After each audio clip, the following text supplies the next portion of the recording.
Hola, buenas tardes. La Comisión de Ciencia y Tecnología del Instituto Patria presenta ciclo de entrevistas de ciencia y tecnología. Para aquellos que quieran comunicarse con nosotros, pueden hacerlo en nuestro Facebook, Instituto Patria Ciencia y Tecnología, o enviarnos un mail a cienciaytecnología.inspatria@gmail.com. Hoy vamos a hablar de actividades en ciencia y tecnología. Por eso ya estamos en comunicación con Roberto Salvareza. Hola, Roberto, ¿cómo estás? ¿Qué tal? Un gusto estar con vos hablando de un tema tan interesante.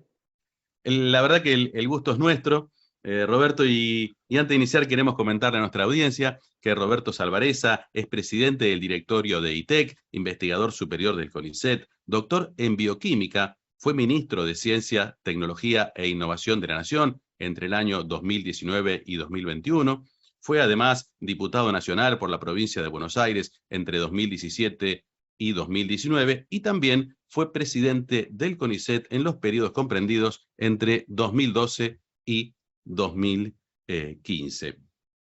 Roberto, contanos, ¿cuál es a tu criterio la importancia de la comunicación y la divulgación de la actividad científica?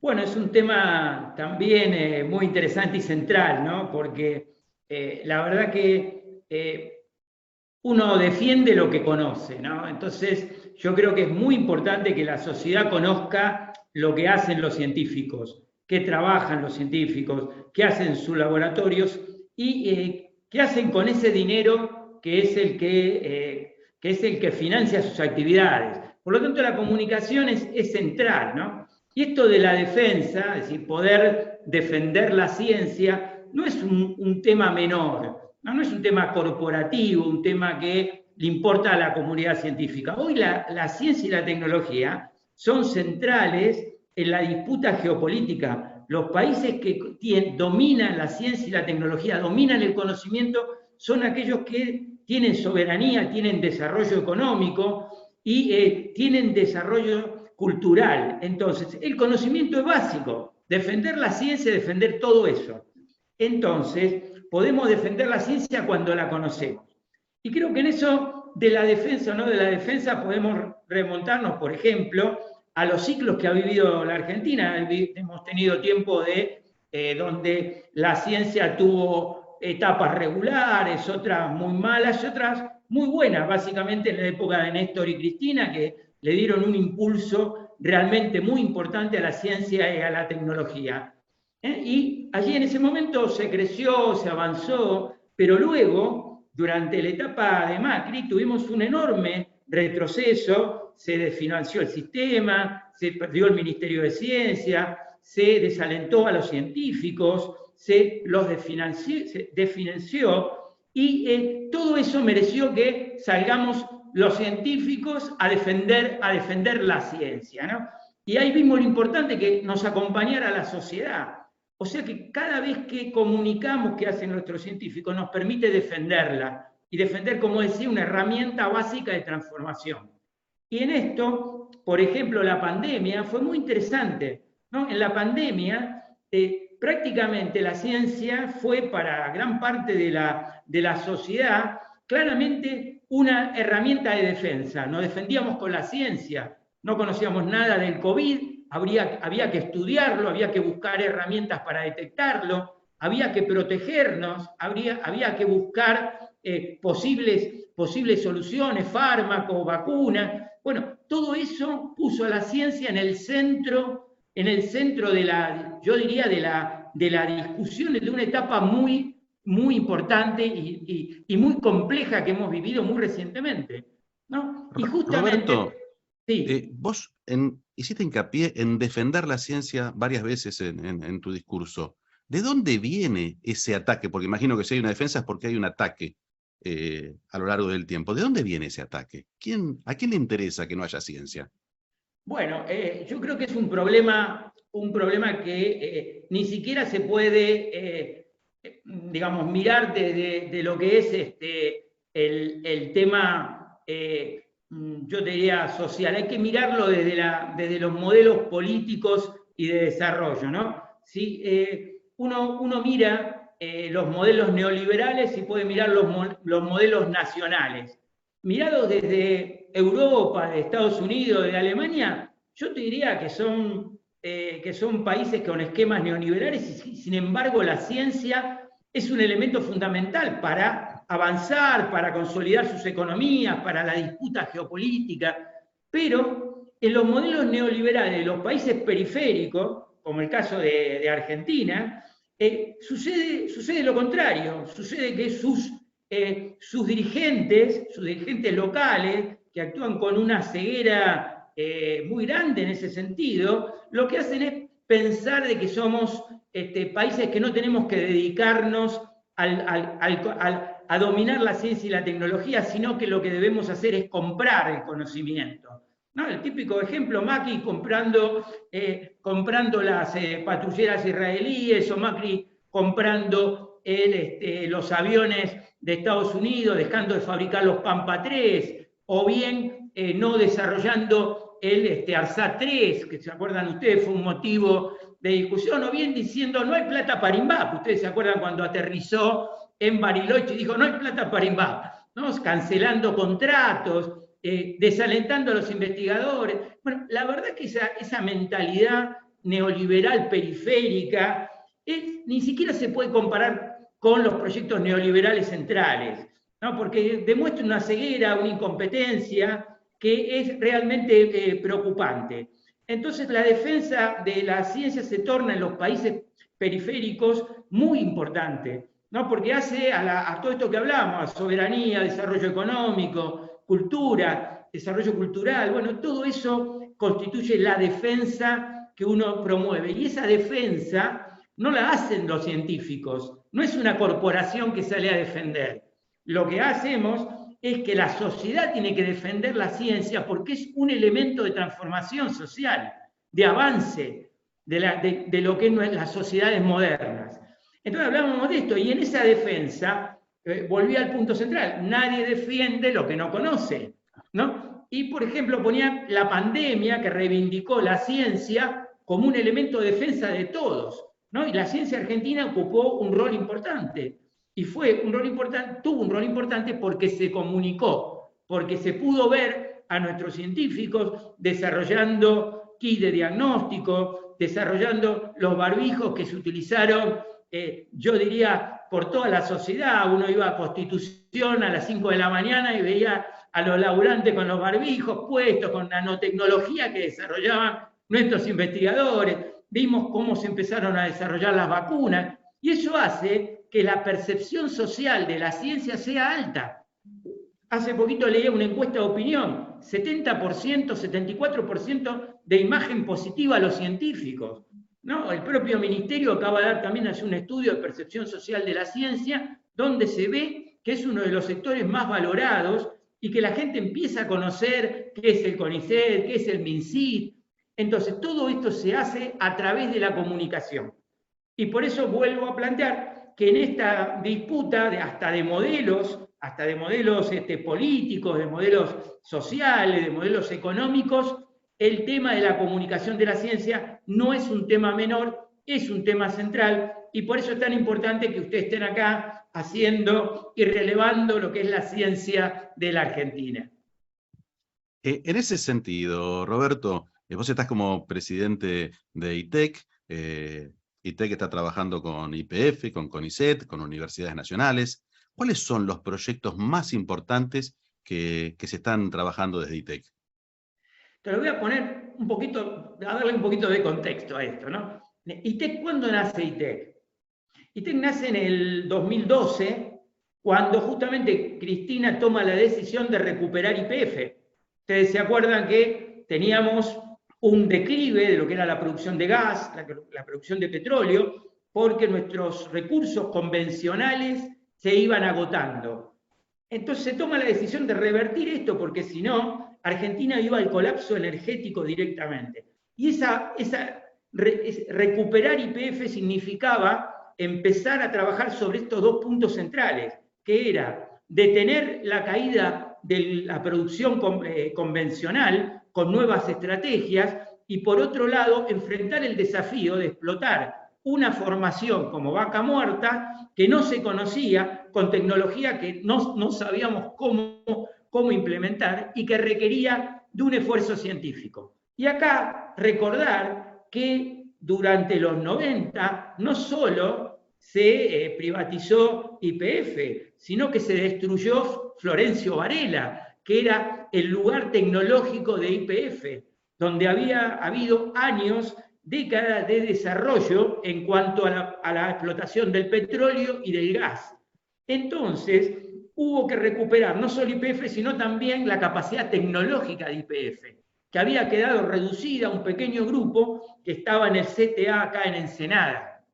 Entonces, ITEC nace como una empresa que asocia en un 51% a YPF y un 49% al CONICET. Y cuando uno habla del CONICET, no habla solamente del CONICET, habla del CONICET asociado a las universidades, porque el 90% de los investigadores del CONICET son investigadores también de las universidades. Y los 300 institutos que tiene el CONICET, más de 300, los comparten en su mayoría con la universidad.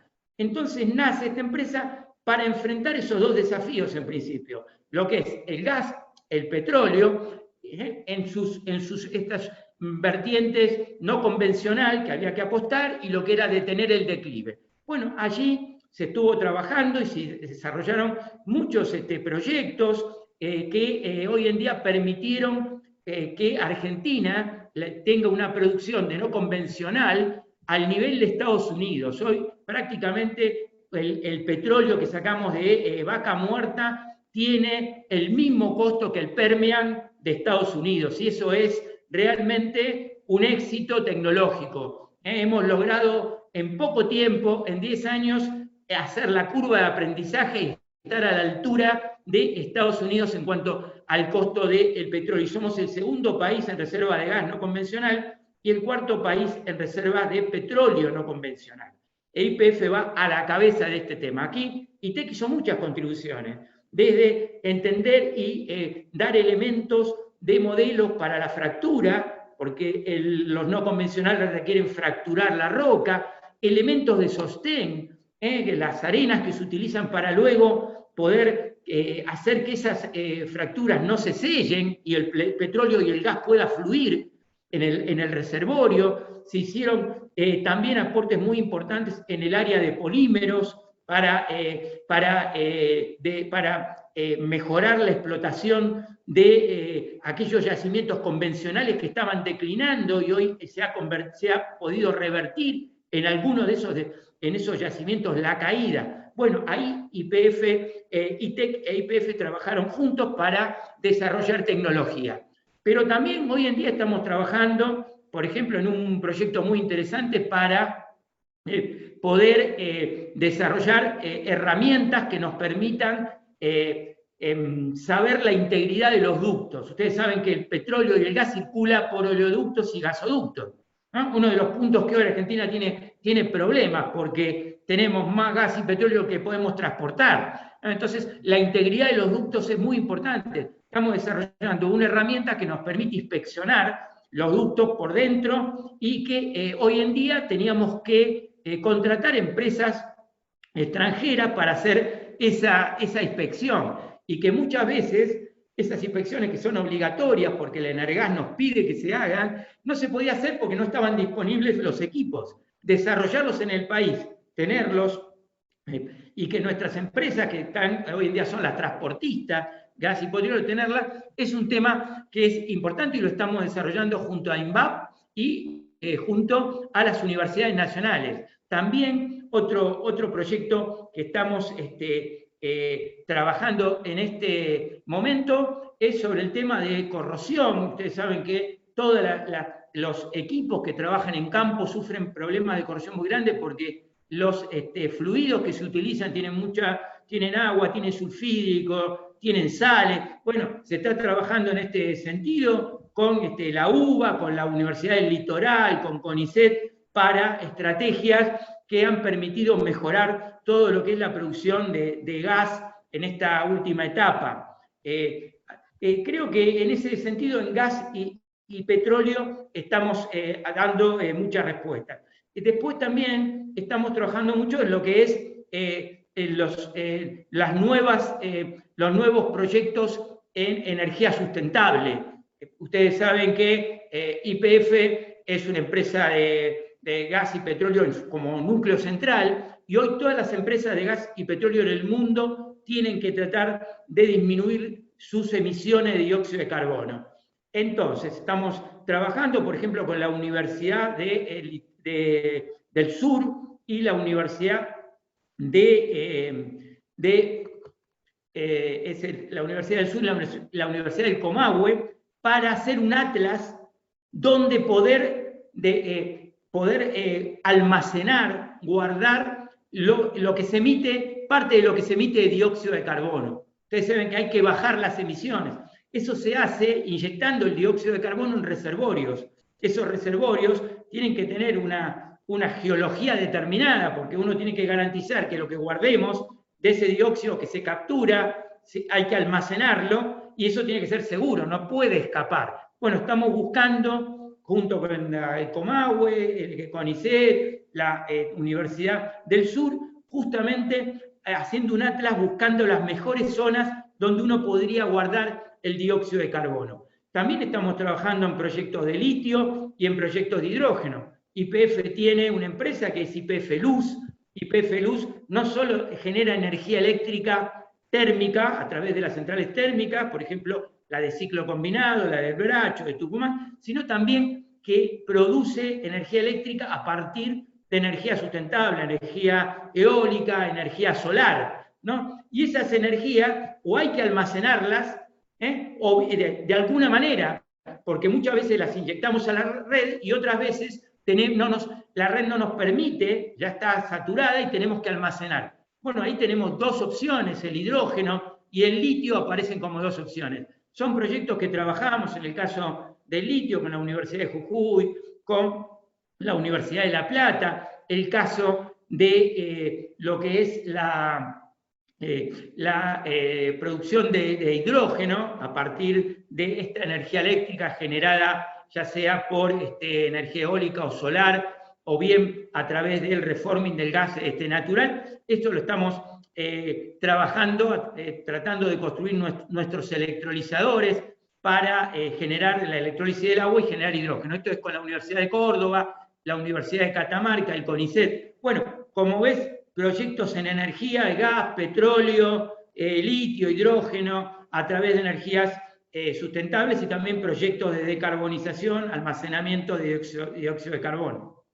En el caso del litio, Roberto, ¿cómo ves lo que llaman la transición energética? ¿Es factible en nuestro país pensar en una transición energética en un mediano o corto plazo, o es algo a mucho mayor cantidad de años? Bueno, Argentina ha firmado proyectos, ha firmado convenios internacionales comprometiéndose a reducir las emisiones de dióxido de carbono. Esto implica que tiene un horizonte en el cual va a tener que trabajar sobre las energías sustentables, el caso de eólica y el caso de solar.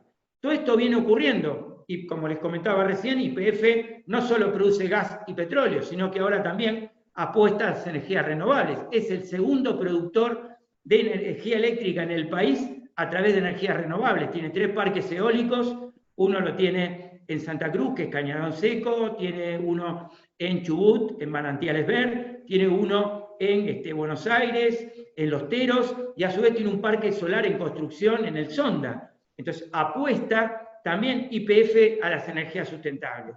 Y por otro lado, el hidrógeno también se pone como una meta más adelante, como un lugar, un vector energético en el cual, a través de estas energías, por ejemplo, energías eólica y solar, esa energía eléctrica electrolice el agua y genera hidrógeno. Entonces, Argentina está parada hacia la transición energética, pero durante, yo diría, las próximas décadas vamos a seguir utilizando gas y petróleo. Eso no hay ninguna discusión, ninguno de los países centrales va a abandonar el gas y el petróleo en un horizonte cercano ni mediano. Estas son transiciones. Tenemos la capacidad de sí, tenemos nuestra decisión política también, y nuestra empresa que es la empresa con mayoritaria del Estado, está apostando ahí, más allá de todas las otras empresas que hoy contribuyen, por ejemplo, en energías renovables. El horizonte está dado, vamos hacia una transición energética y Argentina lo puede hacer. Si querés, hablamos un poco del litio en particular. Sí, me gustaría y te iba a consultar si la guerra de Ucrania iba a ralentizar esta transición energética a las energías renovables. Mirá, obviamente uno lo está viendo, ¿no? No en el caso de Argentina, porque Argentina sigue sus desarrollos, como te decía, produce gas y el gas lo podemos reformar, hacer reforming del gas, produciendo hidrógeno y dióxido de carbono que se puede enterrar, estamos hablando de ese Atlas. También hablábamos del caso de generar hidrógeno a través de la electrólisis del agua. Bueno, vamos en ese plan, pero uno ve lo que está sucediendo, por ejemplo, en Alemania, donde ante un horizonte muy negativo en cuanto a su decisión de no depender del gas que suministra Rusia, ha decidido, está discutiendo hoy en día volver al carbón como recurso energético que ellos tenían desechado, porque es el recurso más contaminante, e inclusive volver a poner en marcha sus centrales nucleares que ustedes saben que habían abandonado como un proyecto de desprenderse de la energía nuclear. Hoy leía también que estaban apuntando a obtener más gas, perforar para obtener más gas en el Mar del Norte, ¿no? Juntamente con Holanda. O sea que efectivamente creo que va a haber una disminución en los países centrales, sobre todo en el mundo de la Unión Europea, por la necesidad de reemplazar el gas, que es un buen elemento de transición energética. Ustedes saben que el gas contamina menos que lo que es el carbón o lo que es los combustibles líquidos fósiles. Sí, gracias. Y volviendo a tema litio, ¿se están fabricando baterías de litio en el país?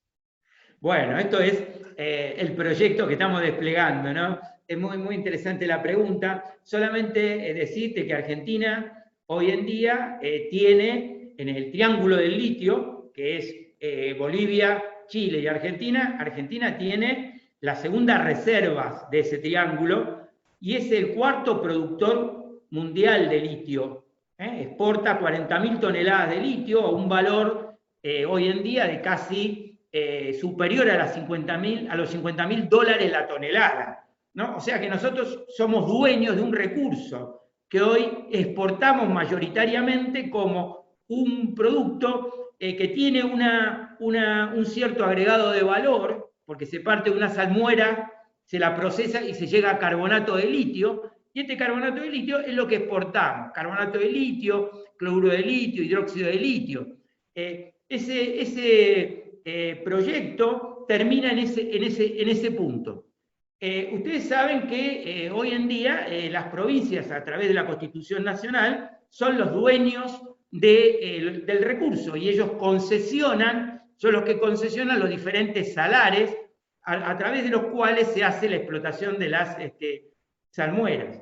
YPF ha decidido jugar también ahí, con toda su espalda de exploración y de capacidad de mover y manejar fluidos, como son salmueras, como es el agua. YPF ha constituido el año pasado una empresa que es YPF Litio, que se va a ocupar de este punto. Se va a ocupar de, junto a las provincias, junto a las empresas provinciales, asociándose con ellas, obtener salares y a partir de esos salares explorar, poner en valor los recursos de litio que tienen esos salares y a su vez transformarlos en carbonato de litio, hidróxido de litio, cloruro de litio. Y a partir de ahí, ITEC despliega el proyecto de industrialización. Es pasar de esos productos a los materiales de electrodo, el grafito, el LFP, el NMC, que son los que se utilizan como ánodo y cátodo, el grafito como ánodo, los otros como cátodo, y a partir de esto llegar a la fabricación de celdas para las baterías de litio. Ese proyecto ITEC lo tiene muy avanzado. Hoy en día prefabricamos nuestro LFP, o sea, el material del cátodo, lo estamos fabricando en ITEC en cantidades ya importantes. lo tenemos utilizando insumos en su mayoría nacionales. El grafito es un elemento que se obtiene de la calcinación del coque, que aquí en las destilerías es abundante. Destilación del petróleo genera coque. Coque se lo calcina, se lo grafitiza y es el elemento del ánodo de las baterías. Estamos trabajando también un proyecto más verde para fabricar el electrolito de las celdas, pero básicamente para diciembre tenemos que tener en marcha nuestra primera planta de baterías de litio con insumos nacionales en su mayoría, ¿no? Es una planta de unos 13 megavatios que nos va a permitir construir unas, imagínense ustedes, baterías para unos 100 vehículos eléctricos o unos 40 ómnibus o unas 30 poblaciones de 100 viviendas que hoy en día están desconectadas de la red, con un parque solar y baterías de litio puedan almacenar la energía y no estar dependiendo de un generador a gasol que contamina y también es carísimo, ¿no? Entonces, esta planta, que es la primera fase que estamos haciendo, va a estar en funcionamiento en diciembre. Ya la obra civil está terminada. La nave que tenemos con la Universidad de La Plata son 1.200 metros cuadrados, ya está todo construido. Estamos esperando los equipos y reserva de bodega, los equipos ya están fabricados que vamos a importar. Pero esto no es solamente va a quedar ahí. La idea es transferir esa tecnología para que en las provincias se puedan radicar fábricas que, utilizando la misma tecnología, hoy en día fabriquen baterías para motos, baterías para almacenar energía en parques solares o parques eólicos, para poblaciones que hoy en día, como decía, se encuentran aisladas de los sistemas de distribución eléctrica. Bueno, es un proyecto muy interesante que YPF toma desde el salar con YPF litio hasta las celdas de baterías en ITEC. Así que creo que tenemos un jugador que es mayoritariamente nacional y que va a participar de esta economía que plantea el litio y que realmente tiene muchísimo interés y muchísimos interesados en el mundo, y que nosotros no podemos dejar que quede exclusivamente como un producto de exportación. Hay que industrializarlo, hay que dar trabajo a los argentinos también en este campo del litio. Muchísimas gracias, Roberto. La verdad, fantástico todo el trabajo que están haciendo desde ITEC, asombrado con lo que me contás de baterías de litio, así que nada más que agradecerte. No, por favor, ha sido un gusto poder contarles a ustedes lo que hace ITEC y ponerlo en el contexto de la ciencia y la tecnología nacional. Todo lo que se hace en universidades, CONICET, ITEC, INVAP, IMSA, tenemos que valorarlo, tenemos que empujarlo, porque ahí está el futuro de nuestro país, con los recursos naturales a los cuales apreciamos. No alcanza solamente, hay que industrializar y hay que hacerlo con tecnología propia.